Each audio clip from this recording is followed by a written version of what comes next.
বিগত কয়েক বছরে প্রাথমিক ও মাধ্যমিকের মতো একাদশ ও দ্বাদশ শ্রেণীর বইয়েও যুক্ত হয়েছে নানা বিতর্কিত বিষয়বস্তু। মহান মুক্তিযুদ্ধ সহ গণতান্ত্রিক আন্দোলনে একটি রাজনৈতিক দল ও একক ব্যক্তিকে প্রাধান্য দিয়ে পাঠ্য বইয়ে অতিরঞ্জন ও ইতিহাস বিকৃতি দেখা গেছে। 2026 সালের একাদশ শ্রেণীর পাঠ্য বইকে গ্রহণযোগ্য করতে ইতিহাস, বাংলা, পৌরনীতি ও সুশাসন বইয়ে আসছে নানা পরিবর্তন।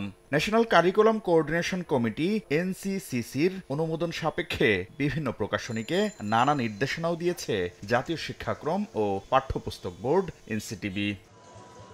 সবচেয়ে বড় পরিবর্তন আসছে পৌরনীতি ও সুশাসন বিষয়ে। প্রথম কয়েকটি অধ্যায়ে রাজনৈতিক নেতাদের অবদান সমানভাবে তুলে ধরার পাশাপাশি সংযোজন করা হবে শহীদ রাষ্ট্রপতি জিয়াউর রহমানের স্বাধীনতার ঘোষণা। স্থান পাচ্ছে তত্ত্বাবধায়ক ব্যবস্থা বাতিলের উদ্দেশ্যে পাশ হওয়া বিতর্কিত পঞ্চদশ সংশোধনীর আলোচনা।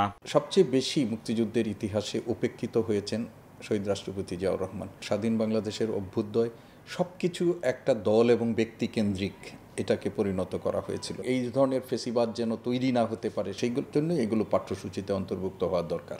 এছাড়া অষ্টম অধ্যায়ে বাংলাদেশের নির্বাচন ব্যবস্থা অংশে 2008 সালের পাতানো নির্বাচন, 2014 ভোটের আগে 154 আসনে বিনা ভোটে প্রার্থীদের জয়, 2018 সালের রাতের ভোট এবং 2024 সালের ডামি নির্বাচনের কথা পাণ্ডুলিপিতে যুক্ত করার প্রক্রিয়া শুরু হয়েছে। তত্ত্বাবধায়ক ব্যবস্থা বাতিল করে আবার দলীয় সরকারের অধীনে 2014, 18, 24-এর যে নির্বাচনগুলো করেছে সেই নির্বাচনের মধ্য দিয়ে কার্যত বাংলাদেশের মানুষের যে গণতান্ত্রিক অধিকার সেটাকে আবার পুরোপুরি হরণ করে নেওয়া হয়েছে।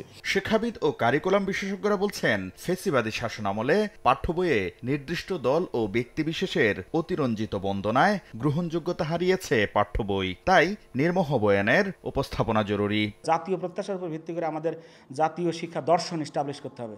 সেই জাতীয় দর্শনকে অর্জন করবার জন্য আমাদেরকে প্রত্যেকটা শিক্ষা স্তরের জন্য ভিন্ন ভিন্ন জাতীয় শিক্ষার উদ্দেশ্য নির্ধারণ করতে হবে। আমাদের সেই শিক্ষার উদ্দেশ্যের উপর ভিত্তি করে আমাদের জাতীয় শিক্ষার নীতি গঠন করতে হবে।